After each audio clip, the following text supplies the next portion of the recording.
Governo catarinense anuncia reajuste salarial na segurança pública. Mais de 35 mil servidores serão contemplados com aumento. Epagre aponta safra recorde de milho em Santa Catarina. Produção pode chegar a quase 2,5 milhões de toneladas. Indústria de derivados do leite será instalada no Paraná. Nova fábrica deve gerar mais de 2.000 empregos no sudoeste do estado. Novos professores são empossados em Santa Catarina. Estado realizou o maior concurso público da história. Parque Estadual de Preservação Ambiental em Florianópolis devolve mais de 30 mil animais ao habitat natural. O objetivo é preservar fauna e flora da região. Túmulo de Eunice Paiva vira ponto turístico em São Paulo.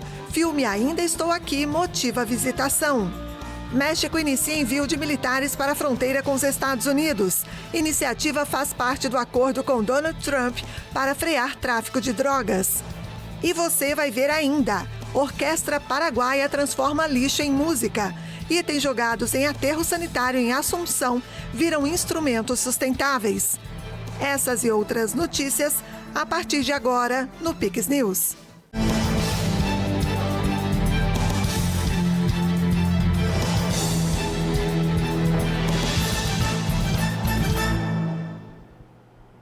Olá, sejam todos bem-vindos ao Pix News desta terça-feira, 4 de fevereiro. Nós estamos ao vivo agora no horário de Brasília, 8h02. A Polícia Militar de Santa Catarina realizou uma solenidade para a promoção de praças e oficiais na capital. Durante o evento, o governador Jorginho Mello anunciou um reajuste salarial de 21,5% para os profissionais da segurança pública. O aumento, no entanto, gerou reações divergentes entre a categoria e até mesmo entre aliados do governo. A cerimônia aconteceu na sede da Academia da Polícia Militar da Trindade e contou com a presença de autoridades do Estado. Ao todo, 1.157 praças e 10 oficiais foram promovidos, entre eles 4 tenentes-coronéis que alcançaram o posto de coronel. É um dos eventos do nosso 190 anos e é uma das 4 datas de promoção dos nossos policiais. Então teremos mais de 1.150 policiais sendo promovidos hoje, praças, e mais 10 oficiais. Então um momento de valorização da carreira do nosso policial. Hoje temos uma carreira descrita e que o policial visualiza um crescimento na carreira. Então um momento de alegria, né, para os familiares também que estão conosco, como eu disse, 190 anos da MPC 2025 e aqui comemorando esta data. Durante o evento, o governador anunciou um reajuste de 21,5% para os profissionais da segurança pública, que será concedido em 3 parcelas. O aumento contempla policiais civis, militares e científicos, além de bombeiros e servidores das secretarias de Segurança Pública e da Justiça. O percentual supera a inflação acumulada dos últimos 2 anos. Fizemos um esforço grande, apertamos de tudo quanto é lado, para valorizar as nossas forças policiais, as nossas forças de segurança, né? Isso para todas as polícias, né? Inclusive para a polícia penal, né? Isso vai dar 1 bilhão e 400 milhões, só para eles. Então é um esforço diário para que a gente consiga manter eles bem assistidos, ganhar cada vez mais, dentro da missão que eles têm para cumprir. O reajuste, no entanto, não foi bem recebido por parte da categoria. A Associação de Praças de Santa Catarina afirmou que o percentual não atende às reivindicações que chegavam a 35%. O projeto de lei prevendo o aumento será encaminhado à Assembleia Legislativa para debate e votação. A proposta também gerou críticas dentro da própria base governista. O deputado estadual Gessé Lopes, do mesmo partido do governador, criticou o aumento e afirmou que votará contra a medida. Ele argumenta que o reajuste beneficia de forma desigual os diferentes níveis da corporação e criticou a gestão do comandante-geral da PM. E aí o problema disso é que, se eu olhar aqui o coronel vai ganhar aqui, já ganha 33 mil reais, vai ganhar 7 mil, quase 7 mil reais de aumento. Eu voto contra quando é muito alto, assim, de alguém que já ganha bem. Eu sempre votei contra e vou votar contra novamente, porque eu não posso aceitar que o Pelosato, que fez uma merda de uma gestão que perseguiu os policiais durante esses 2 anos de mandato, Eu nunca vi tanta reclamação de uma pessoa só que eu vou votar o aumento dele, que ele vai ganhar 7 mil reais, nem a pau. Nem a pau. Como nós vamos conduzir isso aqui, eu realmente não sei. É novidade, saiu hoje. Vou conversar com o governador, vou conversar com as pessoas, vou conversar com o secretário, vamos ver o que dá para ser feito, não sei. Apesar das divergências, o governo considera que o reajuste representa um avanço e pode ser uma forma de demonstrar compromisso com a valorização da categoria. O projeto segue para discussão na Assembleia Legislativa, onde ainda pode sofrer alterações antes da aprovação final. Desde que abriu o Parque Estadual do Rio Vermelho, localizado em Florianópolis, já resgatou e devolveu à natureza mais de 30 mil animais. O local tem como objetivo promover a preservação da floresta, da vegetação e da fauna. Em meio à natureza, o Parque Estadual do Rio Vermelho, situado no norte de Florianópolis, tem abrigado milhares de animais que precisam de cuidados para poderem retornar ao seu habitat natural. O espaço, administrado pelo Instituto do Meio Ambiente de Santa Catarina, o IMA, já devolveu mais de 30 mil animais para a natureza. A Associação R3 Animal faz parte do projeto de monitoramento de praias, que é uma condicionante ambiental do IBAMA Petrobras para a exploração do pré-sal na Bacia de Santos. Então, nós monitoramos o litoral da ilha de Santa Catarina, para resgatar animais vivos ou mortos. Os animais vivos nós fazemos a necrópsia para descobrir a causa de morte e os vivos fazemos a reabilitação. E dentro dessa estrutura que vocês estão vendo aqui, que está dentro do Parque Estadual do Rio Vermelho. Entre os animais resgatados e tratados pelos profissionais no parque está a toninha Francisca, que é um dos golfinhos mais ameaçados de extinção no Brasil. Ela foi resgatada aqui no parque, na Praia do Moçambique, no dia 3 de janeiro. E desde então ela está em reabilitação conosco. Ela é um filhotão de toninha, que chegou muito magra, bastante desidratada. Infelizmente não tinha nenhuma infecção, nenhuma pneumonia, e por isso que a gente conseguiu mantê-la viva até agora.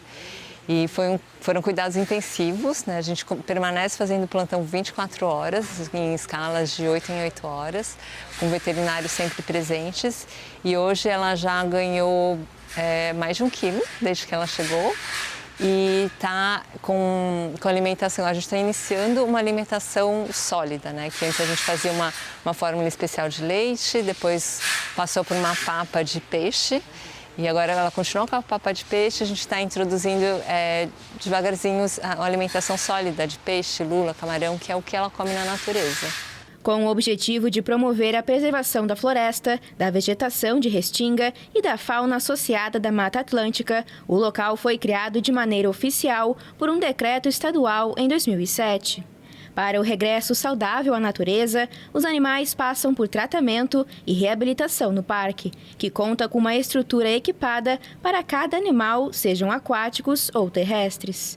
A unidade também é parceira de projetos voltados ao engajamento comunitário, à ciência cidadã e à educação ambiental. O governo de Santa Catarina empossou nesta segunda-feira novos professores. Os aprovados fazem parte do maior concurso público da história do estado. Emoção e alegria marcaram a cerimônia de nomeação dos quase 700 professores que agora fazem parte da rede pública. Eles foram efetivados para escolas da Grande Florianópolis, mas em todo o estado, nesta primeira chamada, serão 3.009 educadores que assumem as funções ao longo da semana. Independente, o professor, o aprendizado dele, seja CT ou efetivo, ele tem toda a sua formação inicial, mas a importância da efetivação para que a gente possa dar continuidade naquele projeto político-pedagógico daquela escola e tenha uma rotatividade menor. Professor há 5 anos na rede privada, Rodrigo agora dará aula de educação física em uma escola pública de Biguaçu.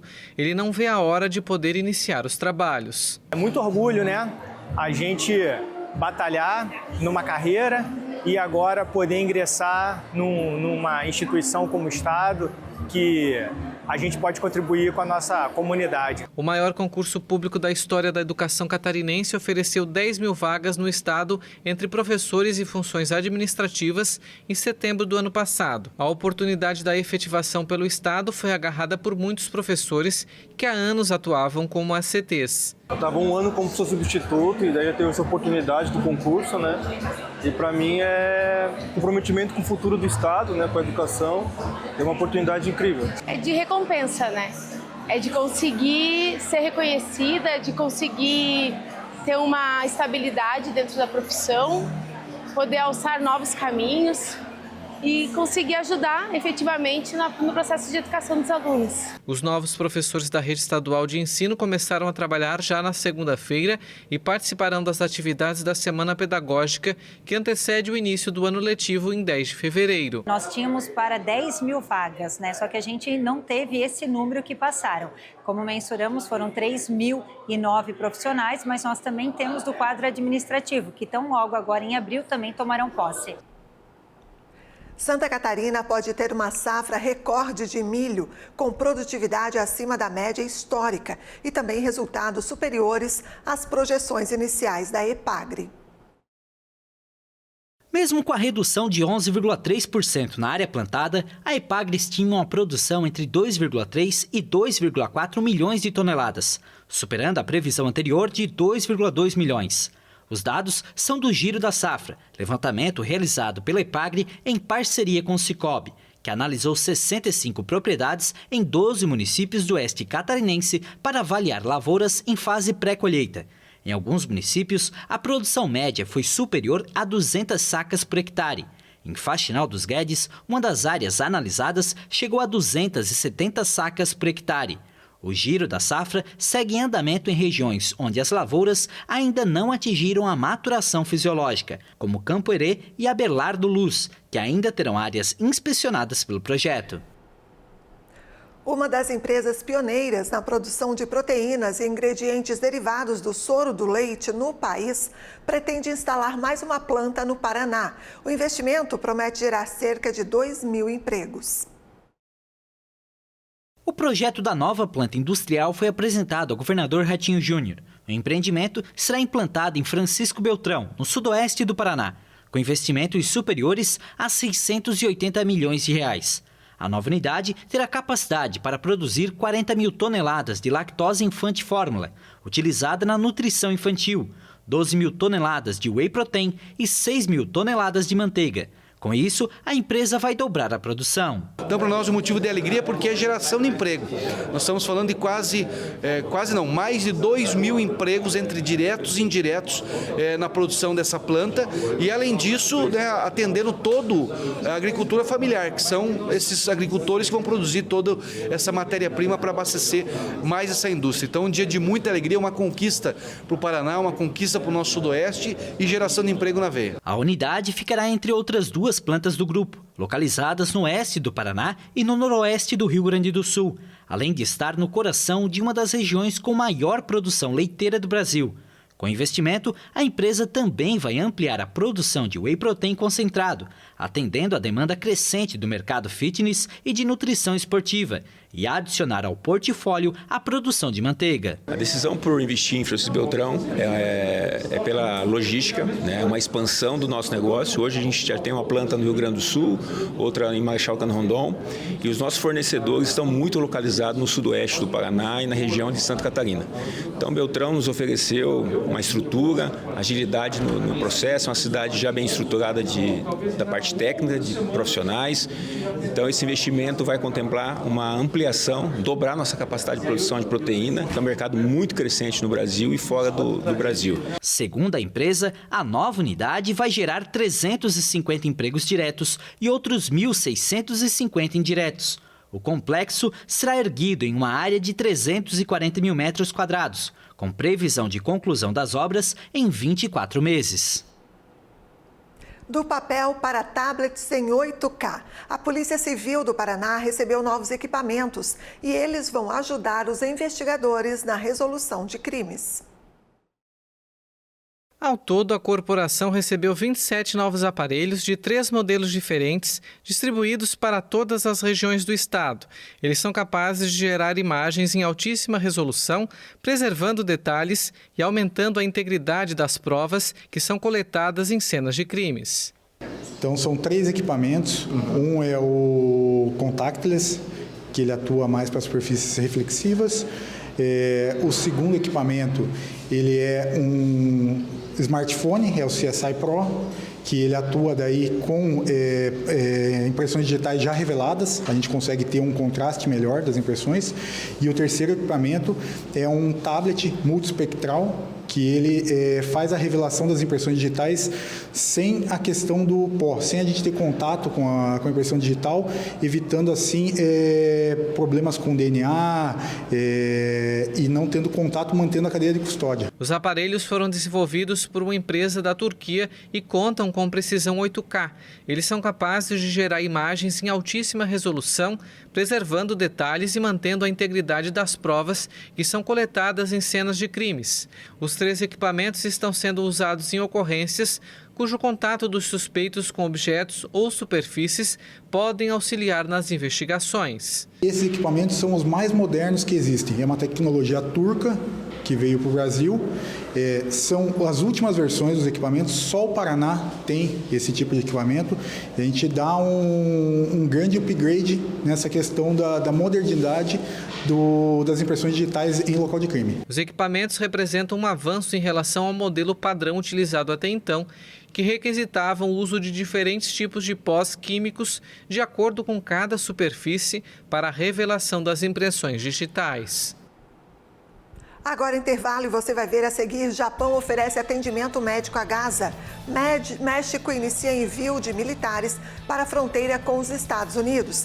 Iniciativa faz parte do acordo com Trump para frear tráfico de drogas. E ainda, orquestra paraguaia transforma lixo em música. Itens jogados em aterro sanitário em Assunção viram instrumentos sustentáveis. Nós voltamos em instantes.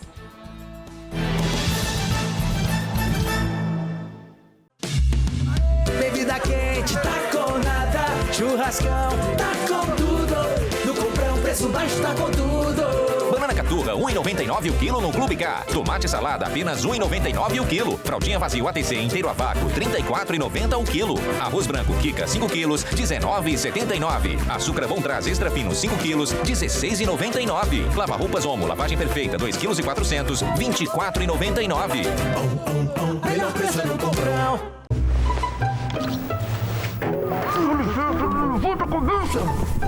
Ô, amigão, vai me dizer que você tem coragem de encostar a cabecinha com essa tranquilidade. Não lembro que você instalou aquela caixinha ali não, meu amor? Pode até parecer que você comprou em site confiável. Mas, ó, não é legalizado, né? Tá tranquilo ainda de encostar a cabeça no travesseiro? Deitar com a cabeça tranquila é bom demais. Pirataria não é legal.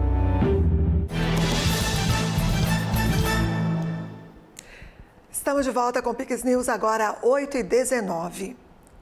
O governo japonês está considerando oferecer assistência médica a pessoas doentes e feridas na faixa de Gaza. O primeiro-ministro japonês Shigeru Ishiba disse ao parlamento que oportunidades educacionais também poderiam ser oferecidas aos moradores de Gaza que estão sob uma frágil trégua com Israel. Ishiba respondeu a um legislador que perguntou se um plano de 2017 para aceitar refugiados sírios como estudantes poderia ser usado como referência para ajudar os palestinos. As medidas são diferentes da política de asilo do Japão, que tem sido criticada pelo baixo número de pedidos bem-sucedidos. O país confirmou 1.310 requerentes de asilo em 2023, menos de 10% dos pedidos recebidos. O Ministério da Saúde de Gaza, controlado pelo Hamas, disse que 50 pacientes palestinos, incluindo 30 crianças com câncer e acompanhantes, entraram no Egito no sábado como parte de um acordo de cessar-fogo que entrou em vigor em 19 de janeiro. O diretor dos hospitais do território palestino disse que 6.000 pacientes estão prontos para serem transferidos e mais de 12.000 têm necessidade urgente de cuidados.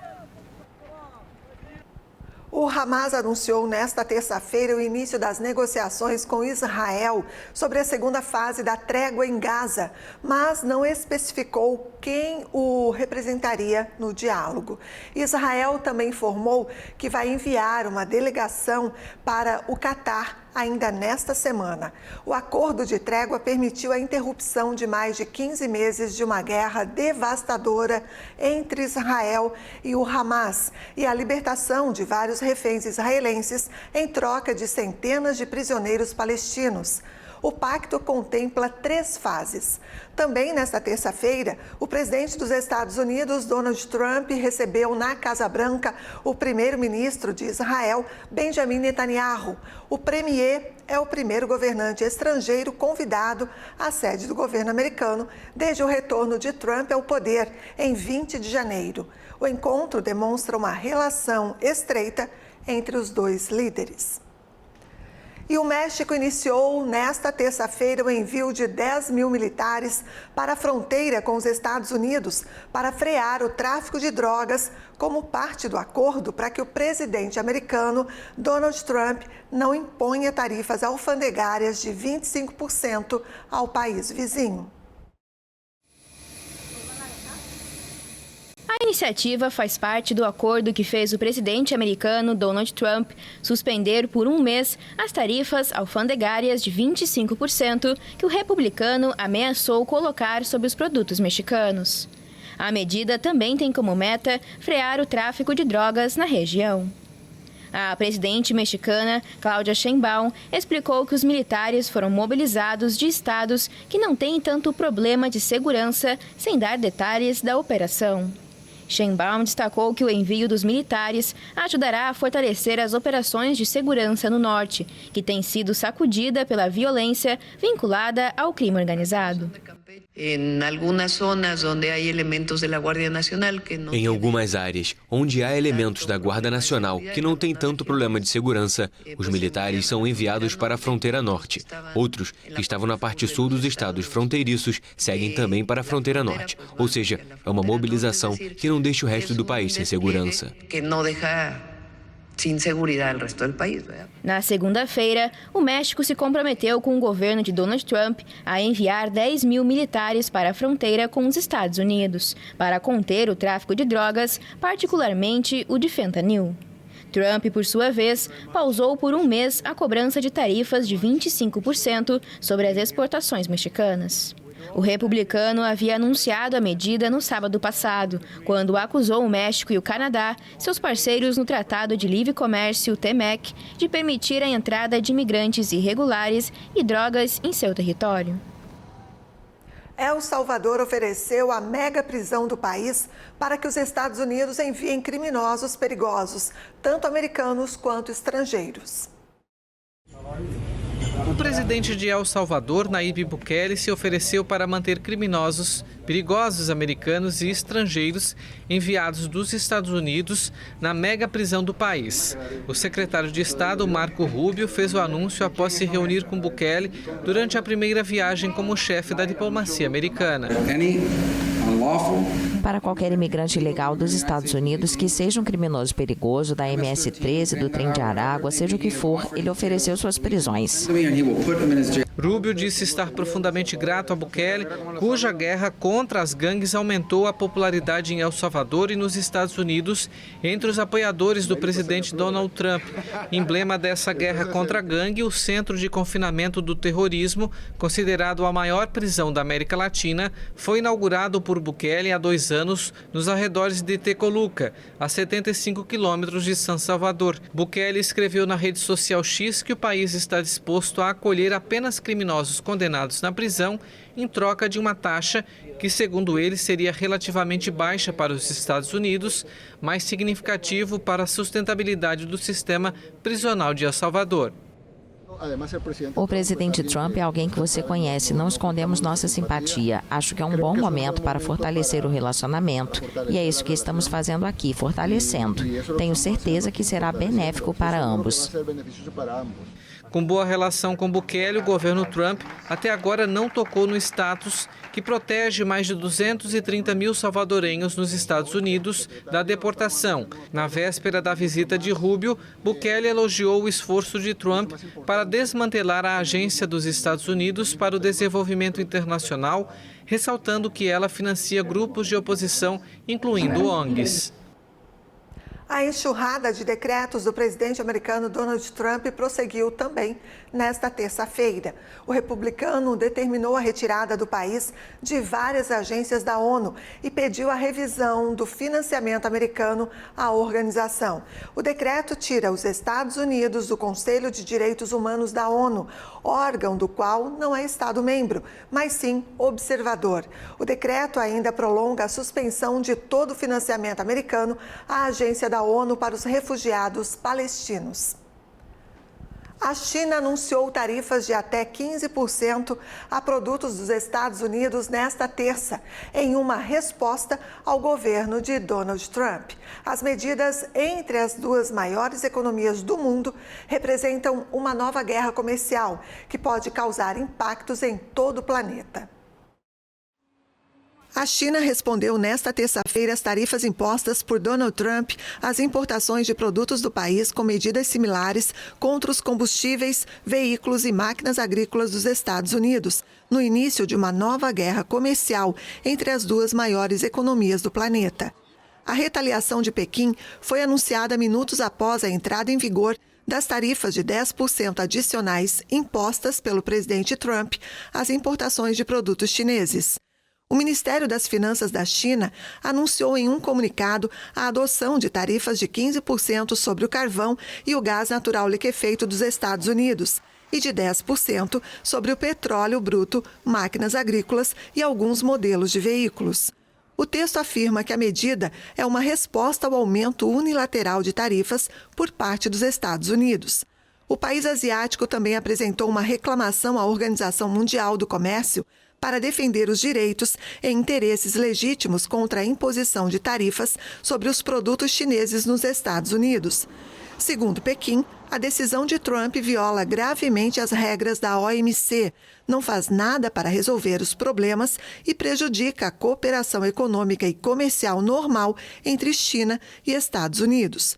O Ministério do Comércio apresentou uma queixa à OMC por considerar que as medidas adotadas por Washington eram de natureza mal intencionada.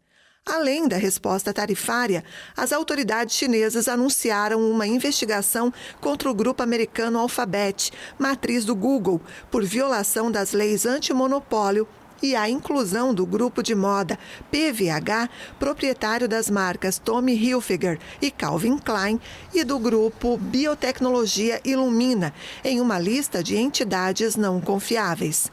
Pequim também anunciou novos controles sobre a exportação de metais e produtos químicos raros, como tungstênio, telúrio, bismuto ou molibdênio, utilizados em várias indústrias. Trump justificou as novas tarifas contra a China, México e Canadá, os três principais aliados comerciais dos Estados Unidos, como uma punição por não fazerem o suficiente para conter o fluxo ilegal de imigrantes e de drogas ao território americano. Mas as medidas foram suspensas por 30 dias após acordos com os governos mexicano e canadense. O presidente americano disse que pretendia ligar para o colega chinês Xi Jinping para negociar um acordo similar.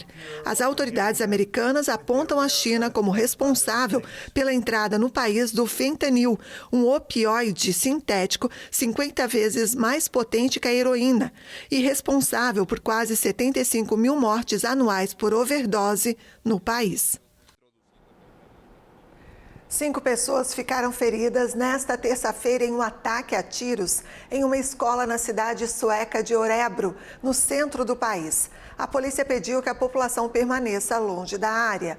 Alunos de escolas próximas e também da escola que sofreu com o ataque foram confinados por razões de segurança. O ataque é investigado como tentativa de assassinato, incêndio premeditado e crime agravado com armas. Ainda que ataques deste tipo sejam raros na Suécia, houve vários incidentes graves em escolas nos últimos anos. O cemitério do Araçá, um dos maiores de São Paulo, se tornou ponto turístico em meio à febre de Ainda Estou Aqui. Um passeio está sendo realizado para visitar o túmulo de Eunice Paiva. As indicações ao Oscar de Ainda Estou Aqui geraram um clima de Copa do Mundo para os brasileiros, que aderiram à onda de euforia com o filme do cineasta Walter Salles. Indicado ao Oscar de Melhor Filme e Melhor Filme Internacional, a obra confronta o Brasil com o fantasma da ditadura militar, contando a história de Eunice Paiva, que lutou por décadas para ter o assassinato do marido, Rubens Paiva, reconhecido. O sucesso do filme inspirou uma ideia inusitada em São Paulo. O túmulo de Eunice foi incluído como atração em uma visita guiada ao cemitério do Araçá, um dos maiores da cidade. Eu trouxe as flores para Eunice porque acho que isso é uma forma de homenagear quem ela foi em vida. Ela foi uma pessoa muito importante para esse processo de história recente do Brasil e acredito que é muito importante a gente sempre lembrar dessas pessoas para a gente ter sempre na memória o que elas representaram. E eu confesso, mesmo sendo pesquisador de cemitério, tendo muito interesse, eu não sabia da presença da doutora Eunice Paiva no cemitério do Araçá, não é algo muito divulgado. E a gente achou que encontrou esse assunto do Araçá. E fala muito, não apenas do período da ditadura militar, mas também da importância da memória. Quase 4 milhões de brasileiros já assistiram ao filme nos cinemas.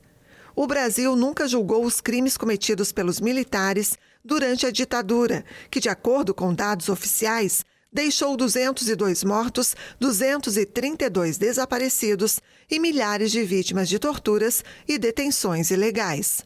Acho que quando a gente encontrou a doutora Eunice, acho que fechamos essa ideia de qual era a história que o Araçá quer nos contar.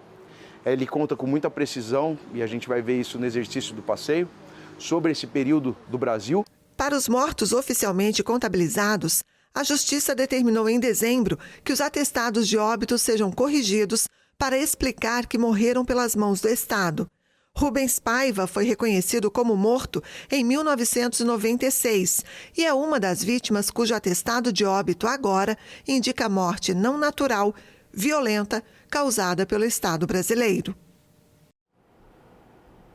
Uma orquestra paraguaia é sucesso pelo jeito diferente de fazer música. Em Assunção, um projeto criado para atrair jovens de baixa renda usa o lixo de um aterro sanitário para montar instrumentos totalmente sustentáveis. Qual a relação entre lixo e música? Itens jogados em um aterro sanitário em Assunção, no Paraguai, podem virar um instrumento. Latas de combustível ou de tinta, caixas de frutas, canos de água e outros resíduos dão forma a violinos, violões e flautas. O diretor da Orquestra de Instrumentos Reciclados de Cateura, técnico ambiental e músico Fábio Chaves, foi trabalhar no aterro sanitário há 18 anos e começou a ensinar às crianças da comunidade. A ideia era atrair os menores em situações difíceis no bairro perigoso. Ele não imaginava que nasceria a peculiar orquestra de 60 pessoas. Nesta comunidade, por supuesto, a característica era o reciclado da basura. Nessa comunidade, é claro, a reciclagem de lixo era uma prática comum, então usamos esse mesmo princípio para construir instrumentos musicais, como uma opção para as crianças aprenderem. Nesses 18 anos, conseguimos montar uma escola de música e criar uma orquestra com instrumentos reciclados que claramente atraiu a atenção do mundo inteiro, não só pela curiosidade dos instrumentos, mas também pelo talento que esses jovens têm em transformar lixo em música. O talento e a destreza que têm estes jovens e niños em transformar a basura em música. O grupo, formado por jovens de famílias pobres da região de Cateura, já foi convidado pela embaixada de seu país no Reino Unido para tocar em Londres para mais de 200 diplomatas, parlamentares e empresários. O diretor explica que a renda vem dos concertos e parte dela é investida na comunidade do aterro sanitário e nas crianças que frequentam a banda. aprendem praticamente desde zero com nós em sua maioria. Eles aprendem praticamente do zero e ganham uma vaga na orquestra. Claro, com apresentações locais, primeiro no Paraguai e na própria comunidade. Eles se candidatam para formar a banda e depois fazem turnês pelo mundo. Em Londres, estou acompanhado de 10 membros, mas são 60 que já fazem parte da orquestra e 450 que estudam música com este sistema em Cateura. 450 os que estudam música com este sistema em Cateura. Os paraguaios ficaram incrédulos com os corredores do luxuoso palácio Lancaster House, em Londres, e deram um show com seus instrumentos sustentáveis. A música e o projeto de Chávez incentivam os jovens a descobrir ainda mais a arte. Fábio Chávez foi meu primeiro maestro em guitarra. Luego estudei violino. Fábio Chávez foi meu primeiro professor de violão. Depois estudei violino e ele me abriu as portas. Me disse no começo que tinha um projeto importante e daria oportunidade para as crianças realizarem seus sonhos na música. E eu achei fantástico. Estou dentro de todo o meu coração. Fizemos música e preparamos os instrumentos, mas nunca pensamos que isso criaria uma ponte que nos levaria tão longe. Preparamos os instrumentos, mas nunca pensamos criar como um puente e chegar até aqui. Em Assunção, o lixo vira arte e ainda consegue transformar a vida de muitos paraguaios. Uma iniciativa que é música para o ouvido do meio ambiente.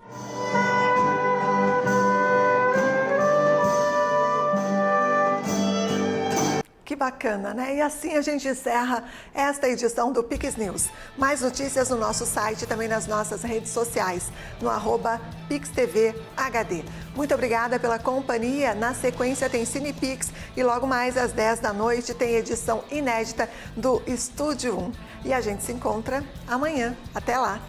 Pix TV é conteúdo todo dia.